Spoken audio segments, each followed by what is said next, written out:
Welcome, Sami and Julia, to this month's episode of Talking Generations. Talking Generations is a really exciting space. It's a space where we bring together people from diverse walks of life and background and ages to really unpick and share their stories and ground it in why intergenerational relationships and this conversation is so important. We really believe that it all starts with a conversation. So let's talk. Before we get started, I would love for you guys to just introduce yourselves to our listeners. Very quick whistle stop of who you are and where you come from. Sami, do you want to kick off?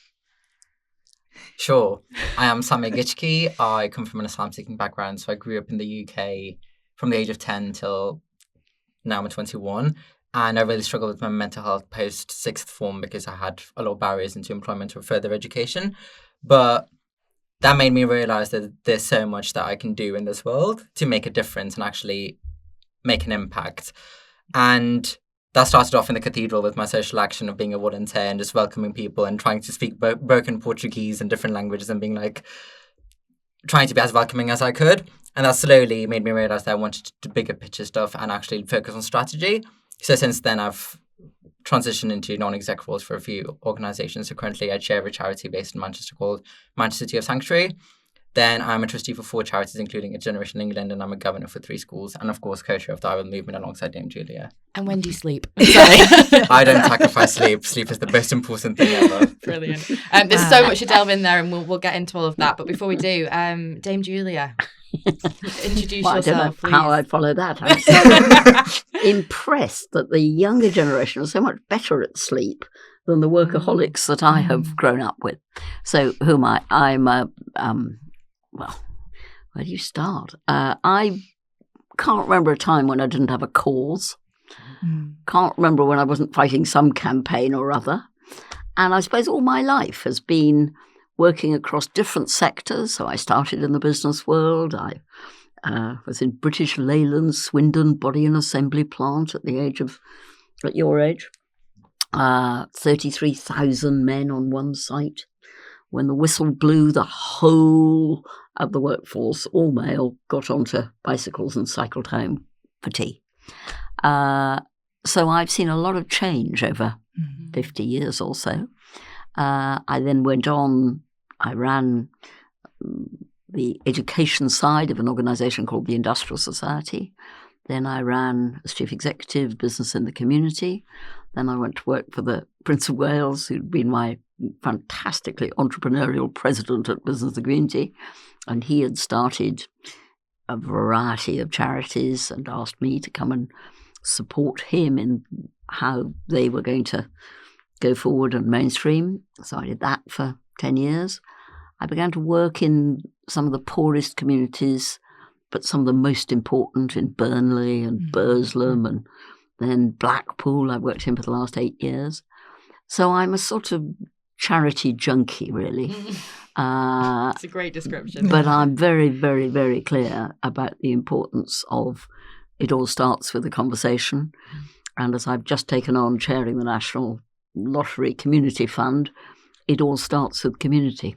Yeah. So that's me in a not very short nutshell. No, it's brilliant. Thank you for that. And I just to touch on that, obviously you talked there about you've always been a fighter of causes, and your main kind of focus has been this whole connecting the unconnected, and it feels like that's really driven you through a lot of your career. And I just wondered, I mean, personally, where that ambition started, where that inspiration to really, be in this world of connecting people and being connected.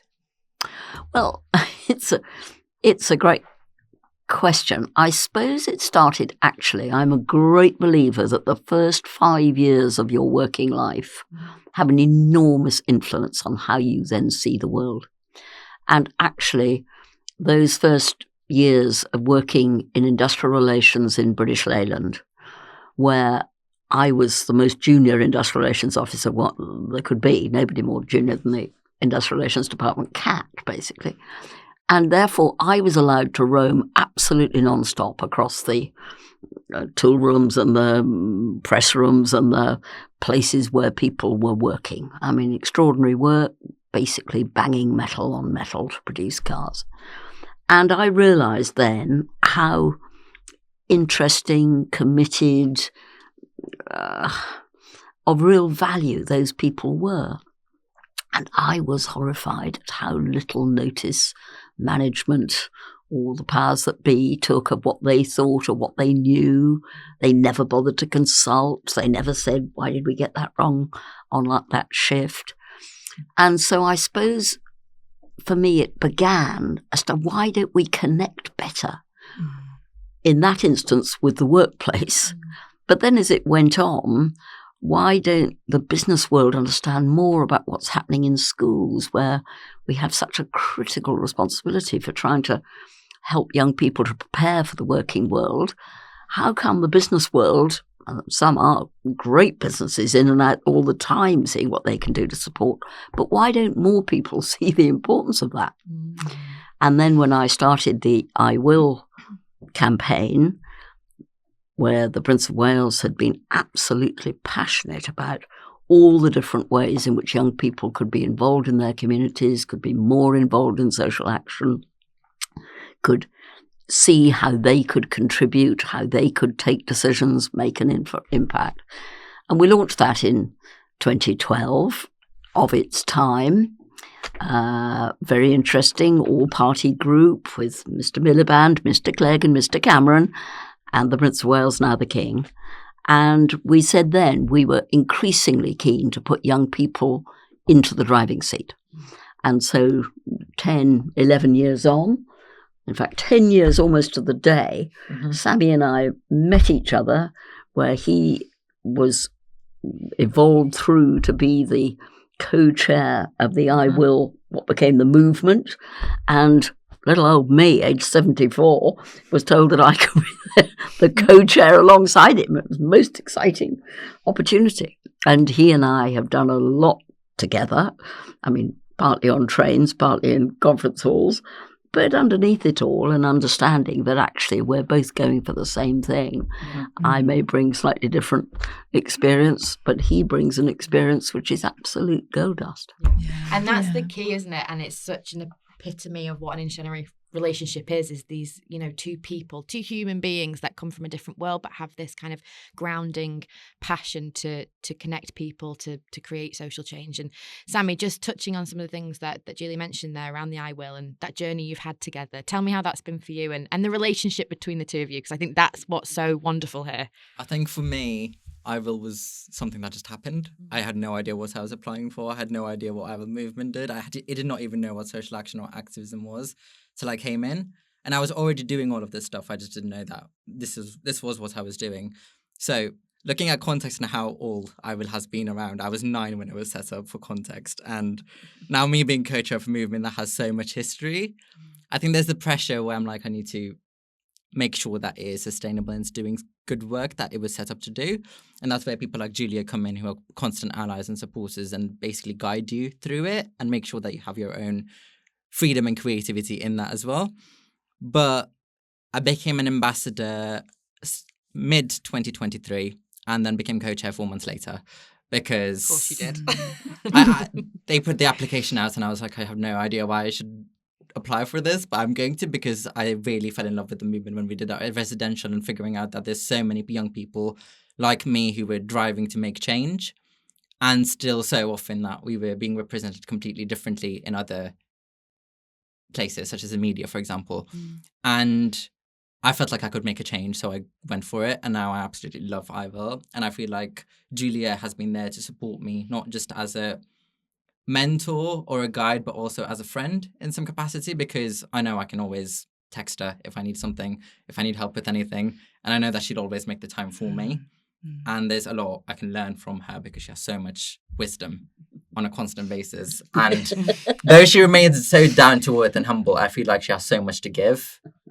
And I appreciate that. And that's someone I want to be like when I'm older. Like my best friend Rory, whenever he asks me, who do you want to be like? I'm like, I want to be like 2 people. One's named Julia and the other one's Saeed Acha. And I want to be exactly like those 2 people because I see how much work they put in and how passionate they're about all of this work. And that's basically our relationship in a nutshell. Thank you for sharing that, because that's incredibly magical, very special, and that intergenerational connection between you both, that mentorship, supporting, advocating together.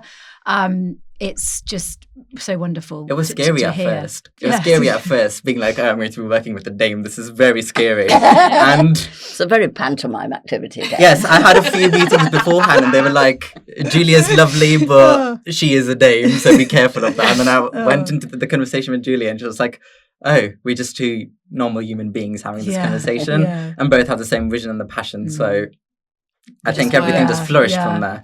And thinking about that kind of that vision and your connected kind of passion. And Julia, you talk about connecting the unconnected, which I know you are hugely passionate about. Both of you, very much like you've mentioned, advocate, for social change across different age groups. But what do you see as the most pressing opportunities for building stronger intergenerational connections in today's communities? Who would like to? I Sami. think the opportunities are limitless. Yeah. And then the only thing that's keeping us away from it is ourselves, because we choose not to do it that way because we're just so used to working in silos. Like we spoke about already, dialogue is so important in this work. And just creating that interaction sparks something where you come out with things that you weren't expecting earlier. So, for example, when I'm speaking to my mentors, they learn as much as I do. And then I walk away with ideas I did not even have. Like I was meeting one of my mentors this morning, actually, and she said that last mentorship meeting we had, she realized that she wants to do more in life and now she's considering a career change because of me. And I was like, okay, that's a lot. You're going to leave a C-suite job to do something else because I was really passionate about what you do. Something like that. It's very much about, it's limitless and there's so much potential. You just need to explore it and be open-minded. Yeah, I think for me, whatever world I've been in, I've always wondered why that world didn't understand more about something that I had a dawning appreciation of the importance of. And my time running Business the Community, which was much too long. I probably shouldn't have stayed chief exec for 17 years, but it did mean that every week I took groups of business leaders on the Princess Seeing is Believing program to have a look at something they didn't understand, a homeless hostel or a drug rehab team or a very tough inner city primary school. And by taking a group that understand their own world incredibly well and have gone to the top of it and are decision takers in it, you can get them to say, by God, look at the leadership of this head teacher. Watch that incredible youth worker. How they have different skills to mine, but we have an awful lot in common. And trying to get people to realize they have more in common and therefore could do more in support of each other seems to me to be what my interests have always been. So I suppose I saw, how do you get the business sector to understand other sectors for a long time? I commissioned the original work which got Teach First going, which was trying to inspire very clever young graduates who'd, could be on a sort of escalator towards the mating call of the Porsche, come in and work in the city, be a city trader, be a big banker, whatever. And fine, that's all important. You've got to create the stuff before you can spend it. But the argument for Teach First is, could you divert these clever grads who with double firsts in physics to come and teach for 2 years in a very tough school in Grimsby or Blackpool or outer ends of Doncaster? Could you get them to come for 2 years? And what would they learn if they did that? And what would they give? And how would it change them? And when they then went on potentially right up the top of the civil service or the, strategy director for Waitrose or something or other, they would be changed. They would be different as a result of that experience. And I think the same thing is true on the intergenerational relationships. If I think back in my life, the influence of great mentors when I was young absolutely shaped my behaviors, attitudes. Somebody should have told me not to marry the first man, which they never did, but we all get it wrong every now and then. But they've had absolutely critical relationship, not just family where, my granny or whatever. My mother had 5 sisters, and the influence of Aunt Vanry, Aunt Gwyneth, Aunt Rachel, blah, blah, blah, enormous, runs in the family as a sort of held up to cousins, and it holds teams together. You need to know your roots before you can get your wings. And for me, the intergenerational stuff is, both as a historian, absolutely fascinating to discover. Every work of art's a child of its time. What was it like for you? And what's different now? And does one understand that as we are trying to change the world or connect the opportunities or influence a new government that is now saying, oh, well, let's abolish National Citizen Service? Well, it was, of course. I happen to believe that National Citizen Service has done an immensely important job for 1.5 million young people who've been lucky enough to go through it. Did it achieve everything it was set out to? Well, none of us achieve everything we set out to, but it was an important experience. And so a new government comes in, as they always do, and say, don't want the political flagship of the last lot. On we move. And thank heavens, Sami is very much involved in, I hope, the new youth-led operation, which I think I will has helped to change in the last 10 years. It was 10 years ago very much being done to young people, and I think we've now got a much greater understanding. You look at Young Manchester, you look at all those sorts of things, you realise, just delegate the decisions.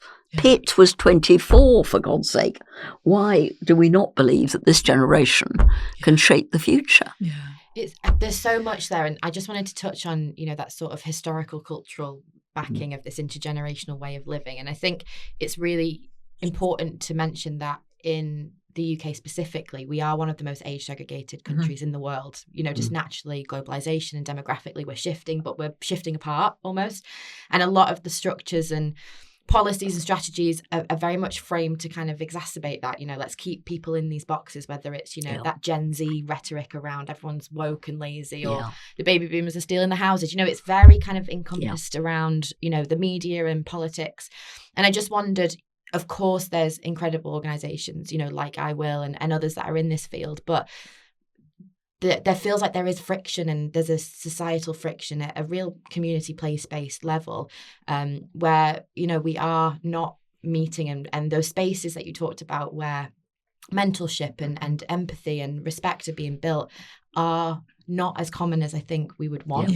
And I just wondered, from that perspective of actually kind of the culture shift that needs to take place. And from an intergenerational perspective, it is that intersection of, yes, age, but also belief system and communication and socioeconomic background and mobility. It's really recognizing people as a whole person.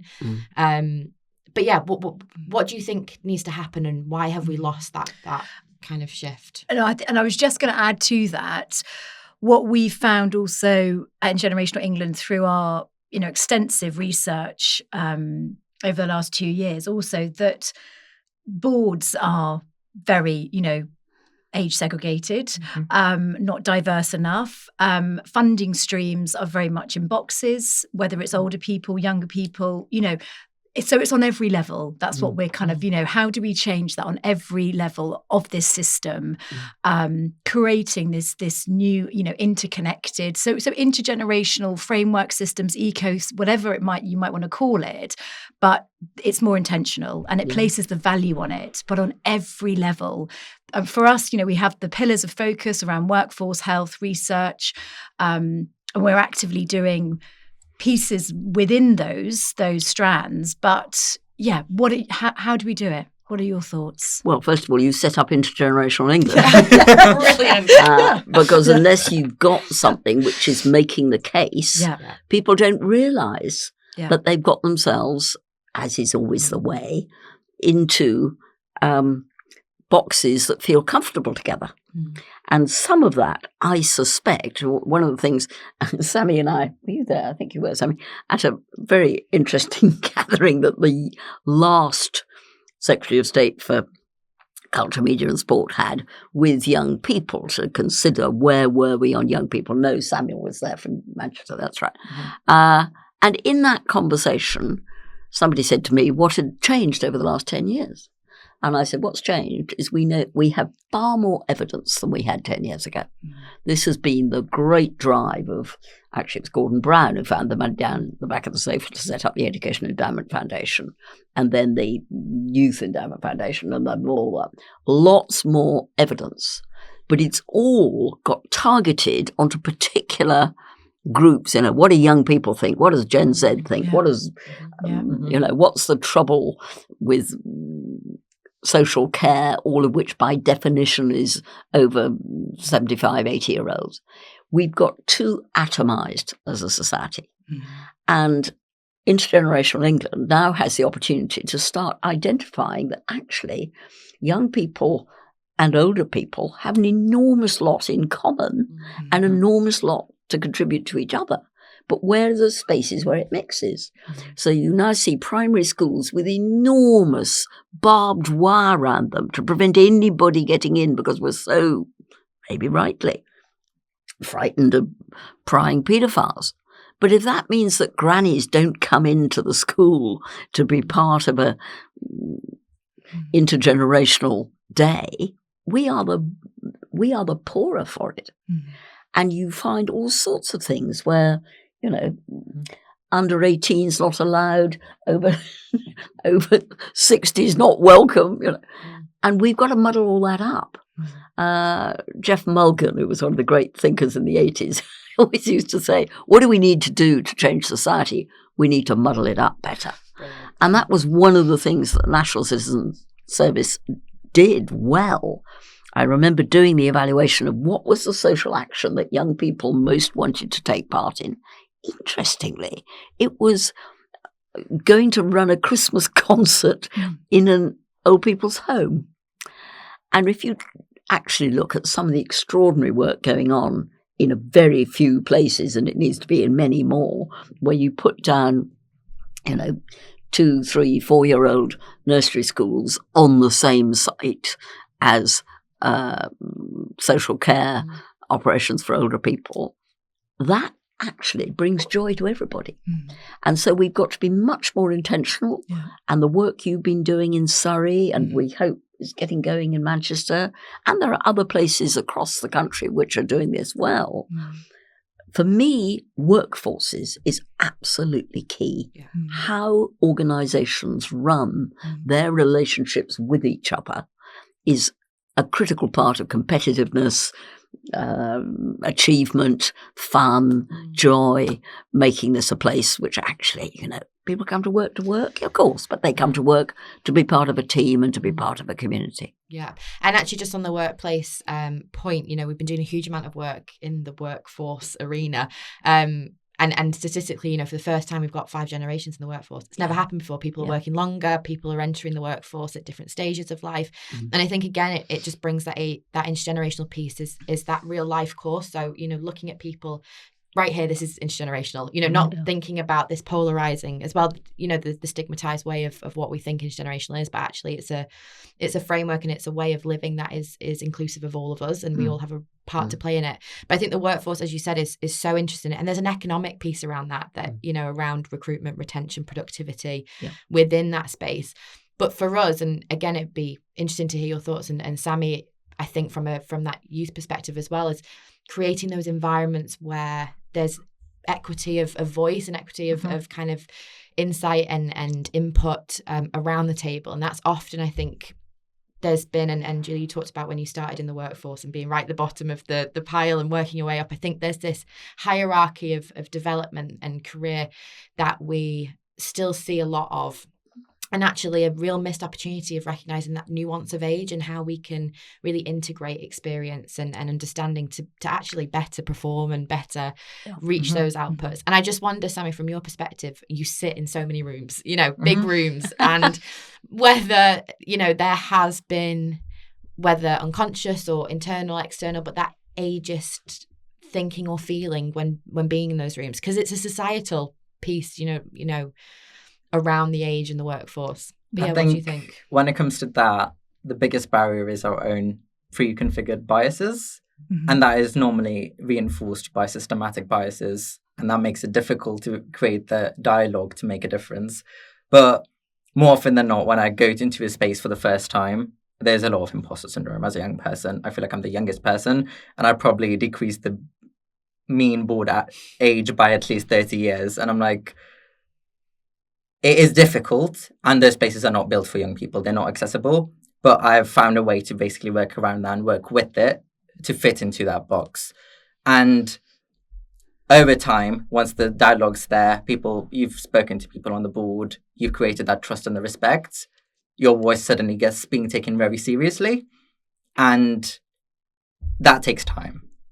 And that's why an organisation such as Intergenerational England is so important to do that on a larger scale, because it's different for every single person. And I know we all have biases. I used to have biases towards all the people, and now I absolutely love talking to all of them. But it's making sure that it's equitable and it's mutual. Because regardless of the only thing that differentiates all of us is our experiences. I don't think how we look, our age, any of that changes who we are. It's how we've lived and how we will choose to live. That's going to affect how we think. And when you mix those together, like you muddle them up, like Julia was saying, it creates something where different people from different walks of life create different results, which are equally good, but there might be a different need for each of those results in different places. So once you have those different options and you're working together, it kind of puts them all together and creates something that is more efficient, more innovative, something that works for everyone, is more inclusive and accessible to different age groups. And that makes us work together rather than in silos. And I think that's a really important thing. So on boards, one of the things that I consciously have to do is not look at ourselves as different, but we are working together towards the same mission, towards the same vision, and we might approach the problem or the challenge from different perspectives. It is important to look at our experiences and what we're saying with respect and acknowledging that it's a sound idea. It's just a different way of approaching it. And once that is clarified and you are working together respectfully and for the benefit of the charity, for example, it makes sure that you can talk things out and open that dialogue to actually make sure you consider all different aspects rather than just focusing on this is how we've done it for the last 40 years, so this is how we're going to continue doing it. Because what ideas worked 30 years ago don't necessarily will work now, and there needs to be change. So intergenerational working enforces that change and allows it to happen more organically. And it places, doesn't it? There's an element of integrity around that. There's an element of value, feeling value, that sense of identity, empowerment, but togetherness, actually. And it sort of saddens me to hear from you, Sami, that, when you say it's not built for X, Y, and that shouldn't be happening. It should be built. That's what we're all advocating for. But challenging that. And I think now, particularly like with the Civil Society Covenant, with the NHS Covenant, with all of these consultations that are taking place, now is the time, isn't it? If we're going to lead this country from bottom up to top down, if we're going to bring it all together, this is now really the opportunity where these voices are heard in these national consultations.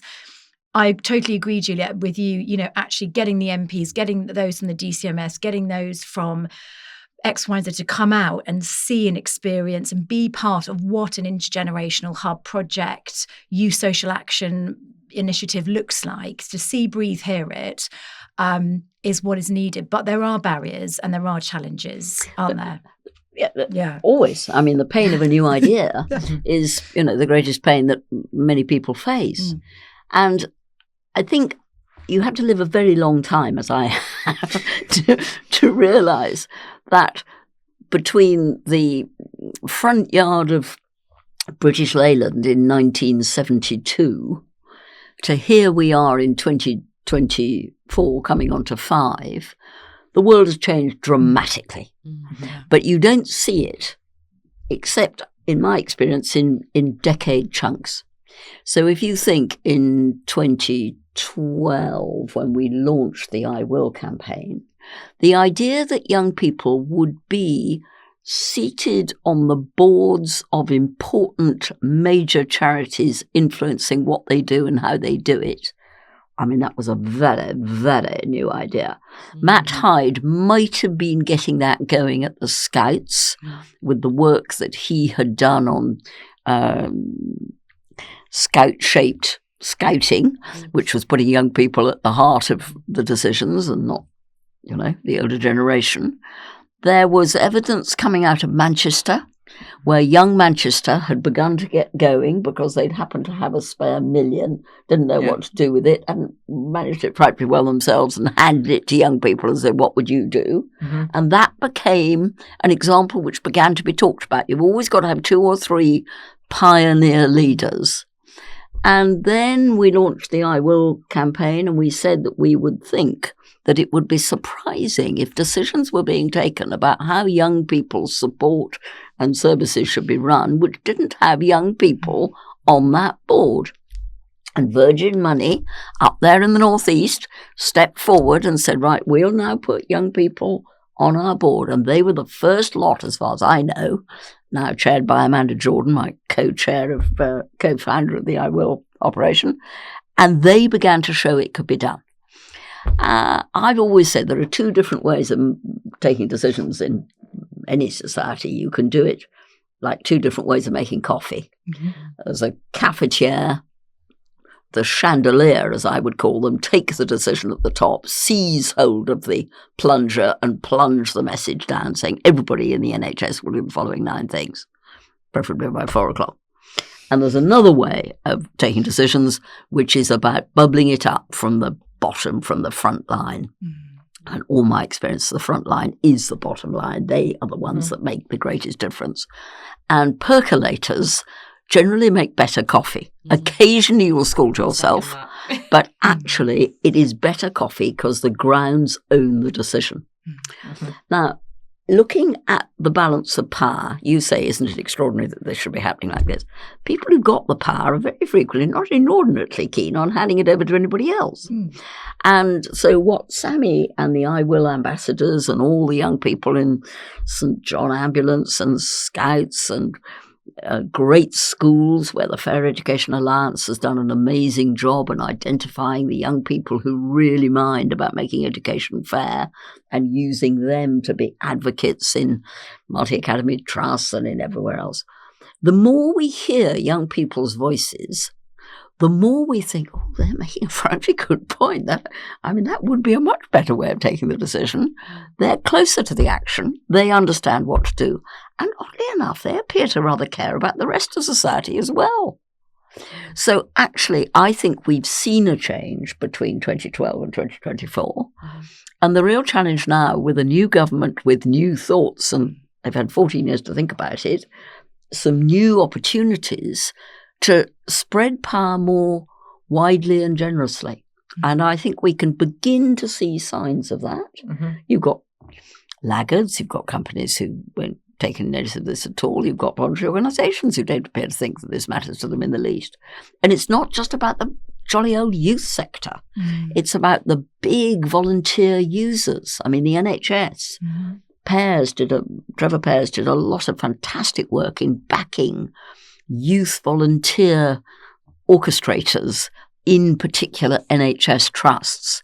And I bet when the history books are written, you'll see that wherever they ran, they've got higher levels of under 25-year-old volunteers.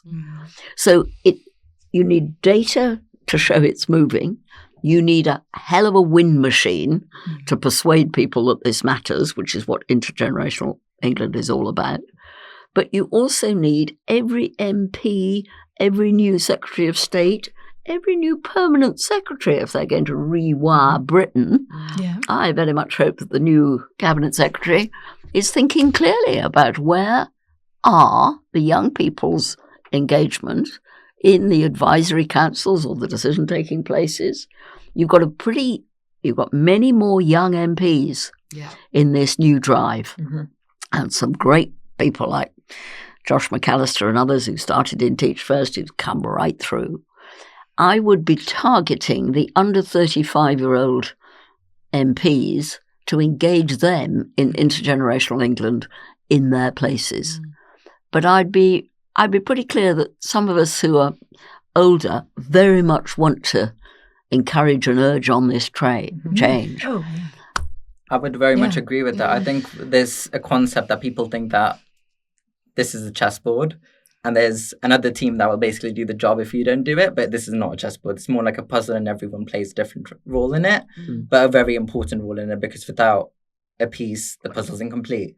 And that involves corporates. It does involve the youth sector, but it does not solely rely on the youth sector. It is a job for everyone. Exactly. And that was my, I mean, just to challenge, go on, very, very respectfully. But I think, it was really interesting coming in. I went to the Joined Up conference, which was UK Youth, which was a brilliant day. And I was kind of sat there, though, just thinking, we're called the Joined Up conference, and we've got the youth sector and the education sector. Where's health? Where's housing? And I think, the youth, and you talk so passionately, Julia, about, bringing this youth voice into the room and into the kind of social movements that we're seeing. But and you're seeing, I think, internationally, there's this kind of global movement of this future generations. How do we create a society that is going to benefit the future generations? But what about now? And I think the piece of the puzzle around the intergenerational, bit is that, yes, create space where young people can take on those leadership roles and can have their voices heard. But if you haven't got other generations, other people sat also with them, and there's that mutual exchange, not, unweighted on either way, then no change will happen. And you're right. But I think my experience of how to make it happen is actually, for the muddling up, you've got to start in communities. Totally. And therefore, I've just taken on, what an amazing job to take on at 74. I've just taken on chairing the National Lottery Community Fund. So I'm on the fastest bloody learning curve of my life, I can tell you. Never stops. all the same, in the first 3 weeks, I can see the incredible energy and vibrancy going on in Wales. And when you say, okay, there's an outstanding chair, Simone, just incredible. There's a brilliant country director, John. What's happened in Wales, which is the land of my fathers, my mother was one of 6 little girls in the vicarage in Aberdare, what's going on? And I think it goes right back to their decision in the noughties, I can't remember quite when it was, but anyway, about 15, 20 years ago, to put down that law about the future generations. They'd got to think every time they made a law about the impact on future generations. And I think if you look at it, why are they so far ahead on the environment stuff? Why have they done such great work in all sorts of community engagement? Now, they've got a hell of a challenge and a half as you Port Talbot shuts, and what on earth do you do to find the jobs and the contributions that people can make? But I've been impressed by that, and I'd love Intergenerational England to do me a little analysis as to, was it the future generations law which has helped to change their thinking about the longer term? Not to say that other places aren't doing great work, but there's something going on there. No, it is really interesting. We're actually doing an international piece at the minute, and where you look at the data and you look at sort of policies on a global level, there's sort of 3 categories. There's those governments and policy makers that have focused on the future generations agenda. There's policies that look at multi-generational, so whether that's intergenerational fairness or wealth transfer or pensions, but it has that intergenerational piece. But the missing gap is kind of the intergenerational policies that look at the now and look at the kind of, it's like a Venn diagram that kind of mix all 3 together, but consider that future generations, that multi-generational life course, that continuum of care from early age right up to end of life, and how that journey and the nuances that we all experience are very universally experienced. But the intergenerational piece, and again, I think it's in Ireland or Wales, but they have a great sort of policy around companion bus tickets. Oh yeah, in Ireland. Ireland. So there's a sort of, if you've got a senior bus pass, you get, a monthly pass where you can take someone on the bus. Now, you're not going to take someone of your own generation because they've already got free bus passes. So it's very naturally going to steer you to take a family member or a friend. And that's a policy that actively, intentionally influences intergenerational Oh, engagement. come on, let's write to all Which the is mayors, all of whom are yeah, busily discussing what the hell to do about bus passes. Or we were reading about the one in Switzerland with the volunteering bank. So you volunteer, and it builds up a kind of fund. But it's older care, so older social care as a young person volunteering. You see, if you look at one of the best examples for me always, here we are with more than 1 million NEETs. Yeah. Now, there are schools that have no NEETs. So what is it that those schools are doing which other schools have not been able to do, and we have lost? And I suspect a high percentage of the kids who are NEET will be in care, where we have not managed to get the support to them that they should have had. I always remember Fox's Biscuits years back, last time we were dealing with massive numbers of NEETs. They said, right, let's say to our older workforce, who are beginning to say we don't want to work a full shift, could we work a half shift? Let's put a young person alongside that older person to work and on a shared shift basis, to be trained, supported, helped to understand what to do. And then if that job, because somebody decides, yes, I do want to go and retire now or take up my allotment or move to my next career, then that job moves to that young person. And I think there's much more that needs to be done in organisations as we're looking at hours, who's in, who's not in, the young, the flexibility, all that stuff. I think there's a lot more ingenuity. And Peter Cheese, who runs CIPD, he would produce us an incredible list of the cleverest HR people who are finding ways to run intergenerational matching. I mean, I always remember a very funny example where Ford's motor company, who used to be simply enormous in Dagenham, I think they've got not much left there now, but they had said to all the people who'd retired, would you like to be an industrialist in residence? Go and work in a school for 2 days a week to share your engineering experience with kids who are potentially going to be engineers. And the incentive was that you could go back and have lunch in the Ford's Dagenham canteen with all your old muckers, because you didn't actually want to leave that family that you'd been part of. So clever ways in which you can find incentives, I think. That kind of inadvertently create that relationship. And I mean, just going back to a point you made before, and it kind of touches on what you said there, you talked about the plunger and the percolator. Yeah.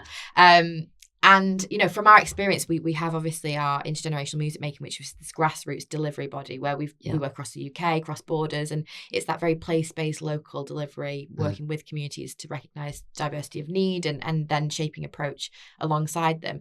And then the Intergenerational England, which kind of sits on that other side, it's that advocacy, strategic development.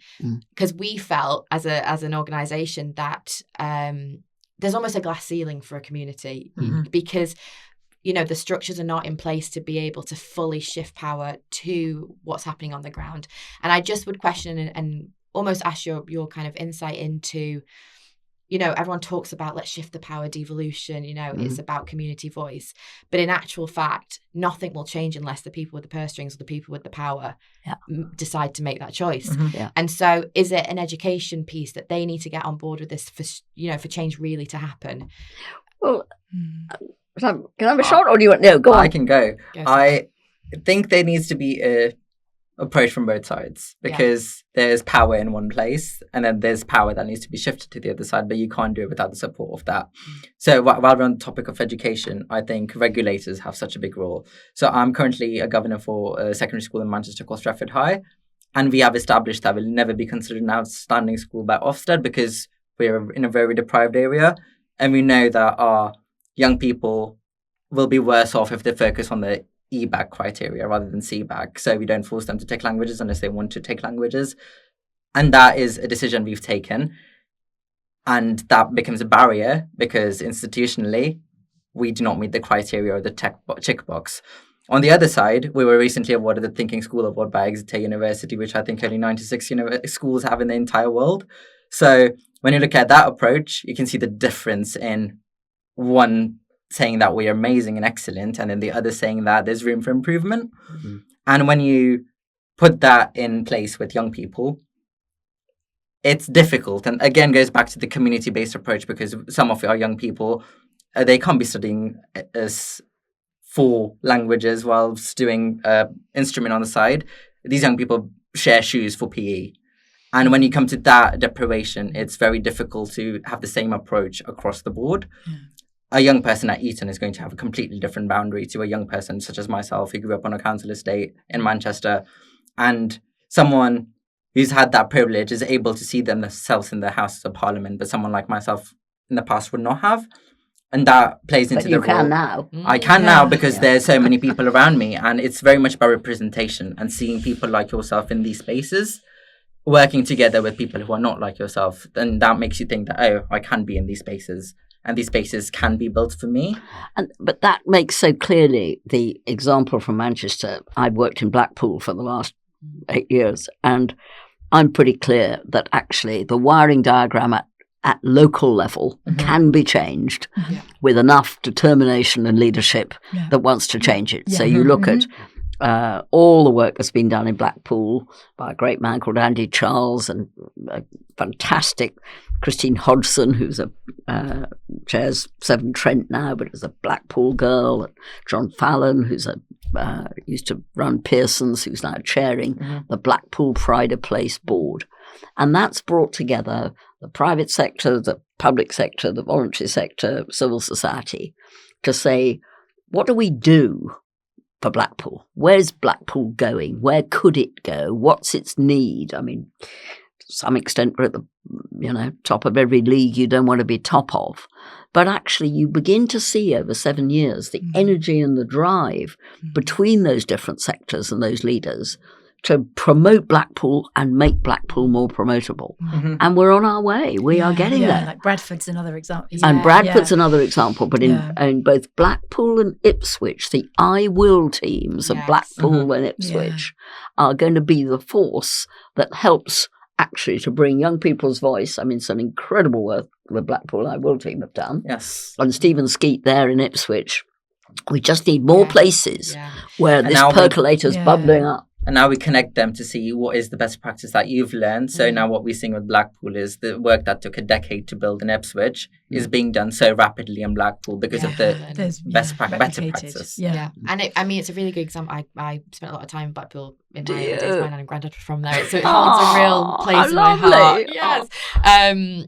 But, it's a really good example of that cross-sector working. And I think that's another real key piece of the puzzle is, we've talked about silos and everyone kind of being a bit fragmented, but, it's the same thing when you think about a person and how they flourish as an individual, as a human. It isn't just one element, is it? It's not just their housing, it's not just their employment status or their education, it's everything together. And I think for a long time there's been these great pockets of practice of sustainable and long-term cross-sector collaboration that's integrated and intentional and has real positive impacts on generations. But we're still not at a point yet where I think people recognize that power. So when we do a lot of work in housing, and when you look at, even from the moment of conception of development of drawing up plans, but, a housing architecture and a housing association is not thinking about where's the local GP, what's the education system, what's the transport links around this place, because, we have to consider that to ensure that people live good, healthy lives. And it's that balance, isn't it? And I think, again, that point, Sami mentioned it briefly around, the socioeconomic situation of an individual. I grew up in Wigan in a very low income area with a single parent, and you kind of that mobility or social mobility feels, there is a barrier to it. But I think there's an opportunity to shift that narrative. And again, Sami is an incredible advocate for that and inspires me every time I spend time with him. But, how do you, how do we move forward in that cross-sector collaboration that really values a person as a whole being? Well, it can be helped by new governments having new views. Yes, which is so happening, Georgia Gould announcing 100 million coming down the pipe into creating more creative, innovative and disruptive situations, I think is actually rather helpful, because if I think about what we've been trying to do in Blackpool and I did before in Burnley, it was actually to disrupt the situation and to say, in Burnley, I seem to remember that business people were very, very unkeen on the local authority for a variety of reasons. And over some time, with a great leader called Steve Rumbelow, who was the chief executive of the local authority, and a great set of business leaders. The business leaders recognised that actually you would never thrive as a town in Burnley if it was a divided place. If the business world could not find anything helpful to say about the local authority, they were the democratically elected lot. Come along. What are we doing about this? And Burnley set up the Burnley bondholders, which were the business leaders who were committed to working in partnership with local authority to do what we could to raise the game in Burnley. And a great business leader who I adore, called Alan Leighton, who amazingly appears to have gone back to chair ASDA, he came with me into Burnley, and the Prince of Wales has enormous influence on all of this. And Alan set up to identify who were the 20 businesses with the greatest capacity to grow in Burnley, and what do we need to do to help them grow. Because although everybody's always meandering about saying, it'd be so good if we could have a, call centre. Well, it wouldn't be, darling, because in seconds somebody else will discover how to run a call centre cheaper somewhere else in the world and you lose the jobs. Much better to get smaller businesses to grow by 10%, and that will produce you more jobs. And after, I think in 2010, after we've been working away for about 5 years, suddenly it transpired that Burnley had got the fastest growing private sector jobs of anywhere in any northern town. And that was actually to do with taking individual businesses and helping them by connecting them to people who would be useful to them. So I'm a very, very great believer that actually towns and cities particularly, but towns also have if you can get the leadership around where are we trying to go, what's the involvement, the inclusion of everybody, where are we with young people, head teachers, the voluntary sector, and you can chat away at national level. And I think there's some good chat going on. I mean, what's not to like about a social compact with the civil society? Now let's just try and make it work and inquire why Frontline had to lose their name because of some extraordinary procurement view that they'd better not be called that if they were given any more government money. I mean, I said, hold on a second, Frontline was an independent charity. How can we just decide to change the name of a charity because we've given it a government contract? Very odd indeed. And Unlocked is in the same sort of challenge. So there's a lot to be done on the social compact type arrangement, but there's a lot to be done to experiment with different ways of sharing power at local level.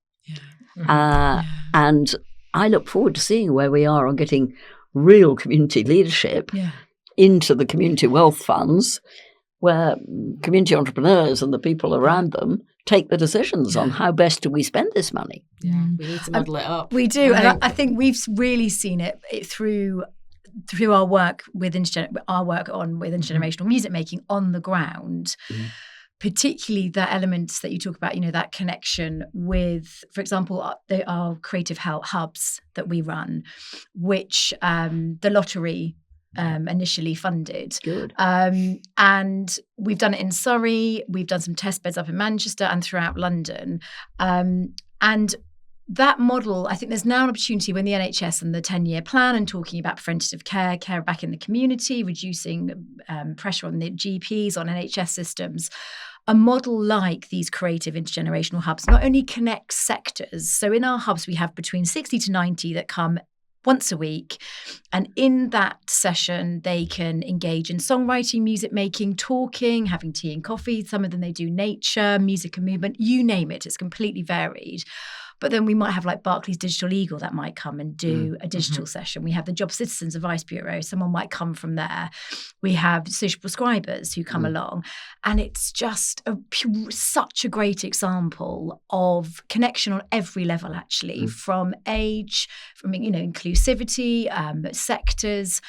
And it is exciting now that there is this opportunity, I think, on the ground for solutions such as the intergenerational, whether it's music making or other intergenerational groups, but that the magic that intergenerational connectivity brings is it blows our mind every day. And I think that's the kind of you know, our ambition is that, you know, it's not, we talked there about, you know, bringing something new. For us, this isn't new. It's something that we've lost. Yeah. It's something that is almost this umbrella across everything. You know, we sat with Matt Hyde and he was saying, you know, why would someone want to do this? There's loads of people out there trying to do other things. And we're going, well, you know, whatever anyone is doing, whatever ambition or kind of output that they want to get to, if you make it intergenerational, your benefits are multiplied. Yeah. At one, you're kind of saving capacity because you're not creating individual spaces for young people, for SEND or for, you know, dementia hubs. It's not, you know, separated spaces. It's a space that's inclusive and nurturing. Yeah. But then long term builds these community-based support systems that are intergenerational and integral to actually, you know, being a key response to health burden and housing crisis. So we really see it as this overarching umbrella, you know, adopt the lens, adopt this intergenerational way of working. Yeah. And that's your role, is to keep making that point and keep proving that point. Yes. Because in all the conversations and in the privilege of gazing across the Lottery Community Fund and the Awards for All and all the rest of it, which I'm beginning to understand dawningly, the whole question is, how do you get communities to thrive? Yeah. How do you get communities to come together? And I have the most lovely builder who works away on my falling down house, and he is a very great fisherman. And every Sunday he goes off fishing with 6 other old mates, and suddenly they have discovered that there are quite a lot of young boys who'd quite like to come fishing with them. And this has produced a whole new creative conversation about eelworms and God knows what. But actually, they have enormously enjoyed it and it's enriched them. Now, why has nobody ever thought before that, you know, men in sheds actually, or pocket parks, or all the things that are going on would do better if actually you muddled it up. So I think we've got to get funders to think about that, but we've also got to have the proof of the pudding. And that's collecting examples across places showing that this has helped to make everybody thrive, feel better, have more friends, be less lonely. You know, the loneliness figures are absolutely staggering. And universal, though. And universal. Not kind of condensed into one age. It's universal feeling. Sorry. And just to make it a bit philosophical, Go on, you're always good at this. Yes, we love the philosophical. I think there is a lot of need for this work, and a lot of people think that it's a project. It's not a project. It needs to be embedded within everything we do. And that's where legislation plays a part in it, because if we want to change perceptions, it needs to start there, because even the legislation will not change minds. Legislation changes the way people act, and the way people act changes the way people think and they behave as a society. So it goes back to whether do we need a top-down approach or a bottom-up approach, and I think we need both, and we both need both of those places to work together to embed it and engrave it within everything we do. Because it should not be an intergenerational project. It should not be labelled as such. It is just supposed to be the way we work. Similar with youth voice and youth leadership. It's not something that needs to be a tick box exercise. It just needs to be something we do automatically, subconsciously, because it's something we've been doing for the past decade or so.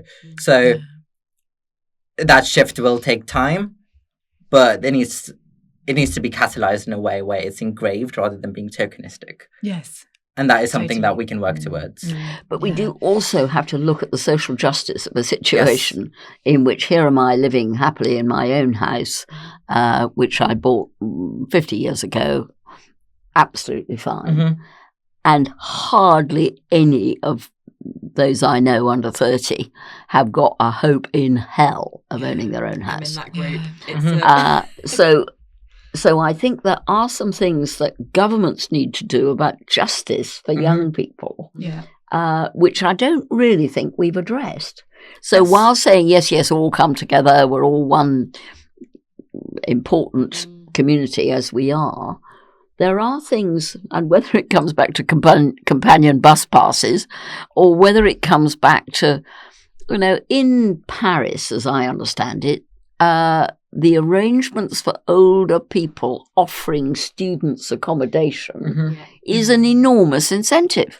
Consequently, lots of old lonely people have young lodgers. I've always had young lodgers because I enjoy young lodgers, and I can tell you that Amal Rajan was once a young lodger of mine. Well, he was going out with one of my young lodgers, who luckily he later married. So I've always lived off the social backs of my young lodgers because they give me a window on a world. Yeah.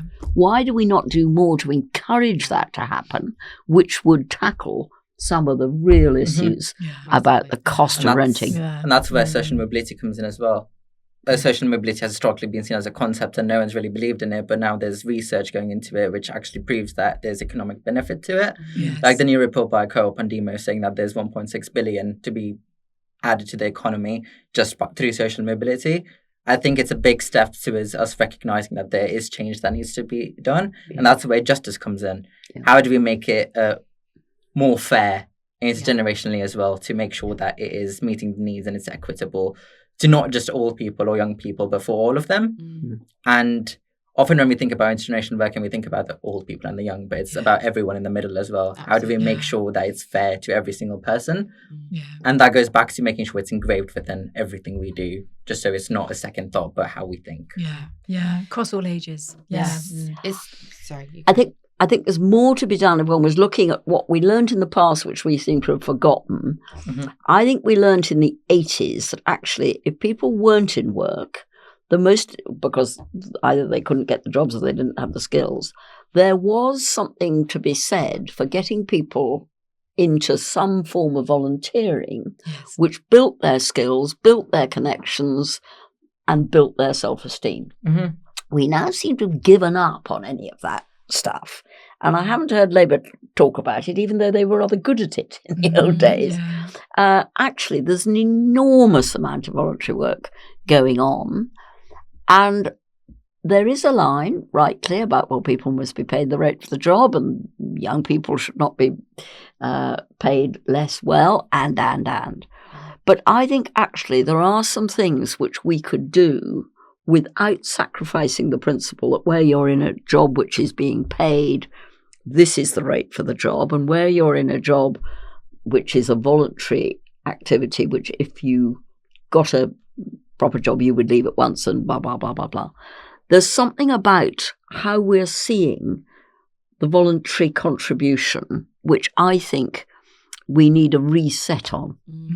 And the figures are bouncing about at the moment showing, look at the numbers that came out during COVID.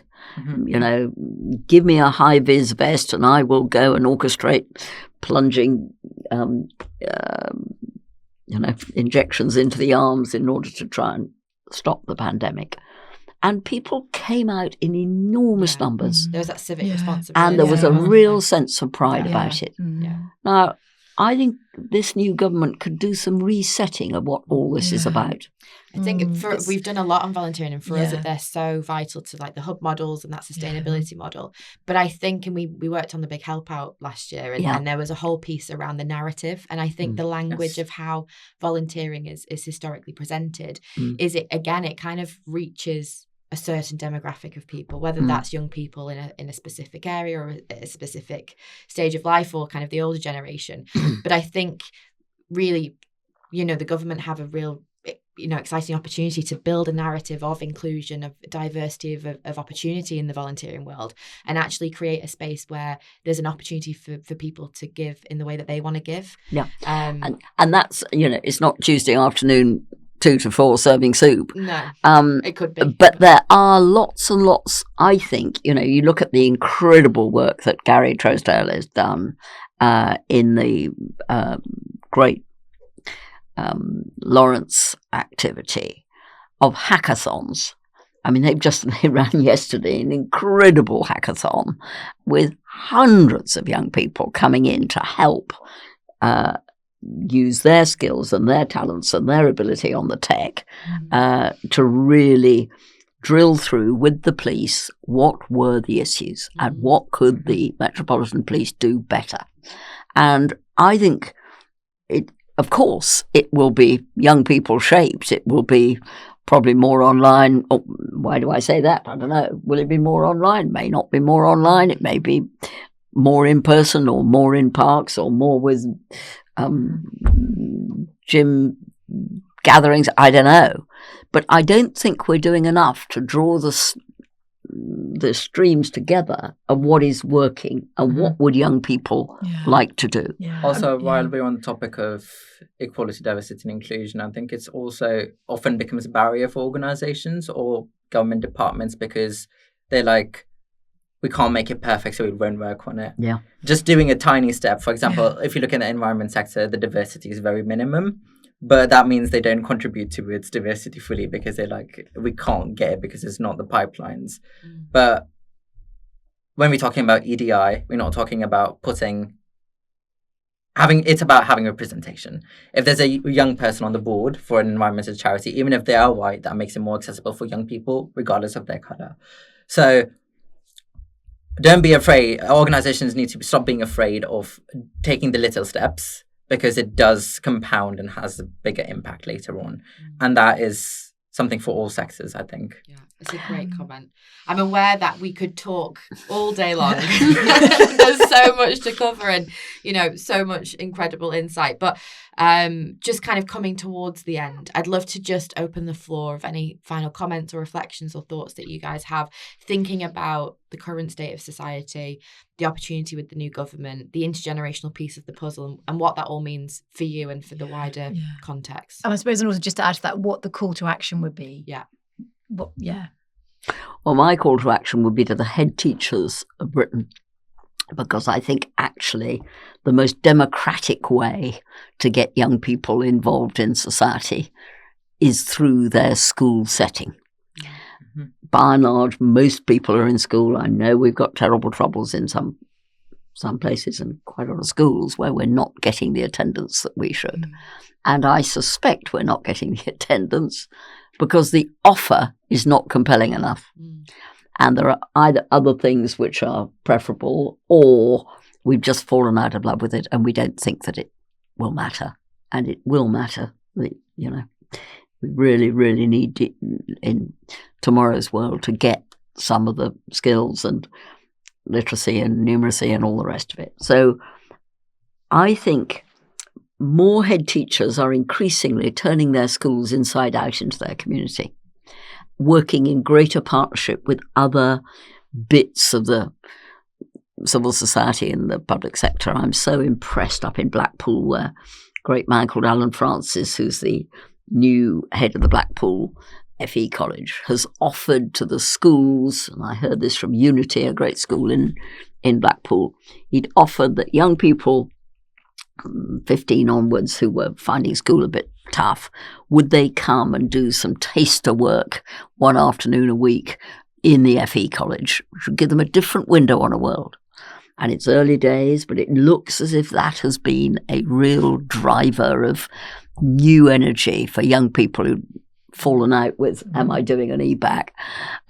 So I think there's a lot to be done. If I had a magic wand, I'd be putting all power and energy to Bridget Phillipson and Kevin Collins and Sue Ackland Hood in the DFE to really look at that curriculum review that Becky Francis is putting in and see whether actually we've squeezed all the joy out of schools in the last 10 years. We may have, thank heavens, raised the literacy scores. As previous chair of the National Literacy Trust, Jonathan Douglas and I couldn't be more thrilled to see where we've got the reading, but reading for pleasure has gone down dramatically. And that is worrying. So for me, it's about how do you use the school as the hub of intergenerational activity, as the connector to civil society, as the involver with all the other opportunities, whether that's in companies or small businesses. The Careers and Enterprise Company, who've done a great job on setting a strategy and a structure for how do you connect young people and the world of work. But by goodness, we need everybody to take a part in all of that.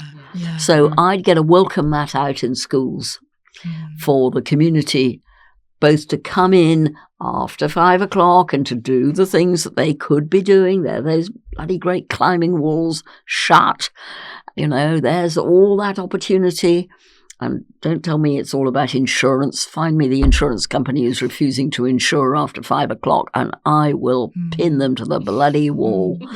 These are community assets. I completely agree. And a lot of the schools we work in actually are hubs. Yeah. And it's really interesting because a lot of the CYP and the children that we work with who are absentees, who struggle getting into school, struggle getting up in the morning, whether that's due to their own mental health, whether that's due to their family dyad situation, their background, whatever it might be. But actually, you've got to look at that individual and count the wider system as well. But if you can make the CYP, if you can make that child feel inspired, feel healthy, have that right support network system around them, which actually intergenerational, offering that within a school or creating an intergenerational hub, it can get those children in. It inspires them. It makes them community leaders. We've seen it post-COVID, working with children who, when they were coming back after COVID, were really struggling